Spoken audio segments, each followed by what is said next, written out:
Hey everyone, it's Pastor Alec, It's Eli. and we're talking again about First Kings. Yeah. So we've gone through really the first 5 chapters at this point. So what do you got for me now? Chapter 6. Yeah, and the first verse of chapter 6, I was talking about the Hebrew calendar. I was just wondering if there's any difference between the Roman calendar and the Hebrew calendar. There's a big difference between the Roman calendar and the Hebrew Figured calendar. there would be. Yeah. So the calendar that we use is the Roman calendar, right? And it was really put together by Julius Caesar. It's called the Julian calendar. And then there was some revisions made to it later on. So we operate with a solar calendar, right? Okay. 365 days, 365 and a quarter days, right? Which had to do with some of the reforms later on. And the Hebrews operated with a lunar calendar, which is guided by the moon, right? Lunar, moon. But their calendar also was adjusted regularly to the solar calendar. Now they didn't have a solar calendar, but the solar calendar actually it goes kind of in line with the seasons of the year, right? Right. I mean, it's not like it starts at the beginning of one season. It actually starts in the middle of a season, I guess, or toward the beginning of winter, and so you kind of know what the winter months are, and the spring months are, and the summer months are, and the fall months are, and then back to the winter months. And so because it is on the same cycle, even if it doesn't start at the same time, it's still the same number of days as it takes the sun to get around the earth. The solar calendar matches up with the seasons of the year. The problem with the lunar calendar is that it doesn't do that because it's based on the movement of the moon, not the earth around the sun. So because of that, though, there are certain Hebrew holidays like Passover. Passover has to be in the spring. Yeah. So if it has to be in the spring, but it also falls on the same month during the year, but it's the lunar calendar, what do you do, right? You end up having to add a month, right, at some point in time, right? And so that's kind of the way that it's done, right? And there are actually several revisions of the Hebrew calendar, even in the Old Testament. Okay, so it's just kind of all over the place, kind of. Well, it might to somebody who's operates with a very nice, clean solar calendar, right? Julian calendar, then the Gregorian calendar, right? Yeah. It does seem like it's all over the place, but for the ancient Hebrews, probably not so much. Okay. It's kind of like, we make an adjustment every 4 years, Right? I don't know. Maybe someone will come in 1,000 years and say, that solar calendar was all over the place. They had to add a day every single, every 4 years. Could have made the days 24 hours and 12 minutes. Yeah, that's right. You could have been more precise or something. Right. So yeah, it's a different calendar.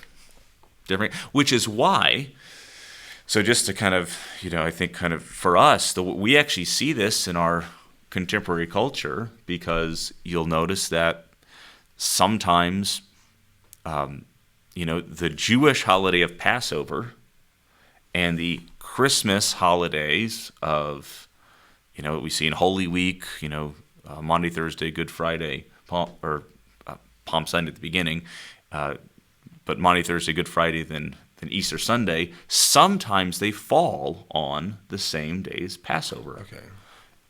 And a lot of the times they don't. Right. And it's because our Easter is calculated also with the solar calendar and then a lunar element to it. We're not going to get into it right now, so that changes every year too. Right. And then the Jewish calendar is still based off the ancient Hebrew calendar. Okay. Yeah, I know Easter is a weird one. Yeah. It's like a different. It's not like Labor Day is like the first Monday of September. That's not how Easter is. It's not like the first whatever. Easter is calculated by looking at full moons. Okay, yeah. Yeah. So again, it changes. Right. It changes. They decided to make that one really What? all over the place. Well, it seems like it, but you kind of, if you know what you're, if you know what you're getting yourself into, it's not that. Yeah. So, Like algebra. yeah, like algebra, I guess so. But yeah, I mean, they're different. We've got some different calendars, and there's different rules for the different calendars, and if you learn them, it's not that. Yeah. It's manageable. Yeah, I got It's you. manageable. Ooh, okay. How long is a cubit? Yeah, how long is it? You get all the interesting questions here. How long is a cubit? A cubit is, I believe it did become standardized at one point, but the technical, I mean, the most basic measurement for a cubit is your elbow, a builder's cubit, your elbow to your tip of your fingers. So about like if you read, 1.5 feet, maybe. yeah, if you pick up a Bible conversion thing, it'll say like 18 inches, a foot and a half. Because I was looking at this and I was like, 60 cubits. I hope that's not like 3 feet. Yeah, well, you have to think though, but it could change. Our cubits are probably different, right? True. But you have to think also, like for a cubit, a builder's cubit, your measurement, you're putting your arm down and you're marking, Okay. and then you move along. I mean, it's a very practical way to do it, except for the fact that people have different arm lengths. Right. Yeah. Nothing is standard. Right. But yeah, I was just going to talk about how big that the temple was. Yeah. Okay. So if you're going to, And all right. So your first question was on chapter 6, verse 1, and your second question's from chapter 6, verse 2. yeah. We'll be here for a long time today. All right. So the house that King Solomon built for the Lord was 60 cubits long, 20 cubits wide, and 30 cubits high. So that's a good sized building. I mean, we talked last time about the building of the temple, and it wasn't like, I mean, it was a nice building. There were bigger buildings, but all right. So let's go with the 1.5 cubit. Yeah. I mean, that's a roughly. All right. So it's 60 cubits long, but so it's 90 feet long. Yeah. 20 cubits wide, so 30 feet wide. So it's one. I mean, you get this from the cubit numbers too, but it's 1/3 the width as it is, the length. Right. Right. And then 30 cubits high. So it's taller than it is wide. So it's a tall, yeah. thin, kind of narrow building. I didn't notice that at first. Mm-hmm. And then you once you just keep going through, you see all the decorations. And Oh yeah, that was beautiful, crazy, ornate yeah. decorations. Yeah. Now I do think that there is something to be said for the different stories of the building. And it was so that is not something. It's not like it's a standard. The word here they use is like it's like a palace or a house or something, right? So it's the same word that's being used to talk about the king's palace. Right. Yeah, I noticed he kept calling it his house. Right. So we don't have the word temple here. Right. This is like the place where the ancient Hebrews they looked at this and said, if we want to go to God's house, like his dwelling place, this is where we go. Yeah. Okay. And also at the same time, he dwells in the heavens, and the earth is his footstool, and so. Okay, and now we're staying on the temple. Okay. In verse 18 of Okay. chapter 6, the inside of the temple was cedar, carved with ornamental buds and open flowers. All was cedar. There was no stone to be seen. Yeah. Now, was that just instructions from the Lord, or was that done for a reason? Yeah. Well, it's like it reminds me of 1970s, 60s, 70s wood paneling or something in a house. Right. Yeah. We got in the sanctuary. Right. Yeah. That's just built in 1970. Yeah. Yeah. Maybe that's why we did it, right? Because it looked like the temple.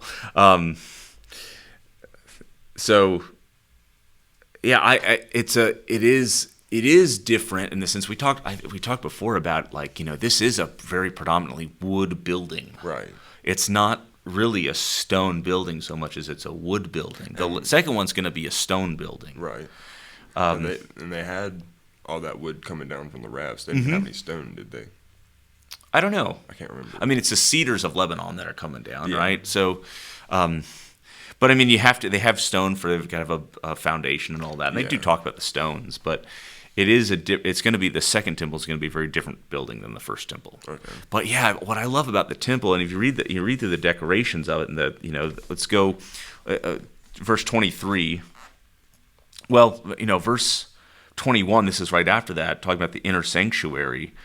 Solomon overlaid the inside of the house with pure gold, and he drew chains of gold across in front of the inner sanctuary and overlaid it with gold. And he overlaid the whole house with gold until all the house was finished. Also, the whole altar that belonged to the inner sanctuary he overlaid with gold. So is that like a gold covering? Yeah, it's like the Ark of the Covenant. The Ark of the Covenant, if you remember, is a wood box overlaid with gold. Okay. Right? So yeah, this is just so wood paneling. Yeah, how about gold paneling? Right. Yeah. I mean, this thing was so. It didn't. I mean, what does it look like to walk into a golden room? Yeah, I know. That's what That would this be- was. That would And be- so it maybe even looked nicer than a stone building to a lot of the Yeah, people that would be right. visiting this, or if they could even see him. This is the inner sanctuary. And the inner, he made 2 cherubim of olive wood, each 10 cubits high. Okay, 5 cubits was the length of the one wing of the cherubim, and 5 cubits the length of the other wing of the cherubim. So you got these cherubim, which are these heavenly creatures that kind of transcend our dimensional understanding right. Yeah, in a lot of ways. I remember you explaining them. They were They're- hard to wrap your head around. Yeah, that's right. I think what we get in like Ezekiel and in Revelation, these images are these are creatures that kind of transcend our the way that we understand our 3 dimensions. Right. There's something that's beyond that, which is kind of expected, I guess. Yeah. Because they're heavenly creatures, and yeah, 2 of them 10 cubits high. All right, so what is that, 15 feet high? Yeah. These are massive things here, and then their wingspans. The length of each wing is 5 cubits, Right. 7.5 feet. So these are. This is such an impressive building, such an impressive building, not because it's made out of big stones, but because of the ornamentation. Right, And yeah. so much of the ornamentation you see before, even with the wood part that you had talked about before, the budding, the buds, and it's gold, and of course gold is a part of the creation, but it's like the gold kind of meets the natural life of the creation. Yeah. And you get these images of these animals and these creatures, both earthly creatures and heavenly Right. creatures, right? Yeah. And it's really impressive, really interesting. Honestly, yeah. We might even call it earthy. It's very earthy. Yeah. Except, the gold meets the earth kind of a Right. thing. Right.